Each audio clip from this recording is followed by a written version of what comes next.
আসসালামু আলাইকুম প্রিয় ভিউয়ার্স। ১ নম্বরে যে প্রশ্নটি আমাদের সামনে এসেছে সেটি হচ্ছে ভাষার প্রকৃতি নিয়ে আলোচনা করে ব্যাকরণ। ২ নম্বর বাংলা ব্যাকরণের প্রথম প্রকাশিত হয় কত খ্রিস্টাব্দে?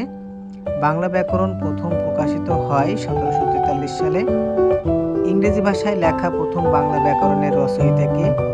সঠিক উত্তর হচ্ছে ন্যাথানিয়াল ব্রসি হ্যালহেড। ৪ নম্বর গৌড়ীয় ব্যাকরণের রচয়িতা কে? রামমোহন রায়। ৫ নম্বর ভাষার ক্ষুদ্রতম উপাদান কোনটি? সঠিক উত্তর হবে ধ্বনি। ৬ বাকযন্ত্র ব্যাকরণের কোন অংশে আলোচ্য বিষয়? সঠিক উত্তর হচ্ছে ধ্বনিতত্ত্ব। ৭ নম্বর শব্দের অর্থ ও অর্থবৈচিত্র্য নিয়ে আলোচনা করে অর্থতত্ত্ব। নিচের কোনটি রূপতত্ত্বের আলোচ্য বিষয়? সঠিক উত্তর হচ্ছে শব্দ গঠন।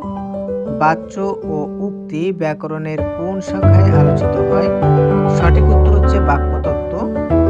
শব্দ গঠন নিয়ে আলোচনা করে সঠিক উত্তর হচ্ছে রূপতত্ত্বে। এই ছিল আমাদের আজকের অধ্যায়ের আলোচনার বিষয়। তো যদি কেউ উপকৃত হন অবশ্যই চ্যানেলটি সাবস্ক্রাইব করবেন। আল্লাহ হাফেজ। ভালো থাকবেন, সুস্থ থাকবেন।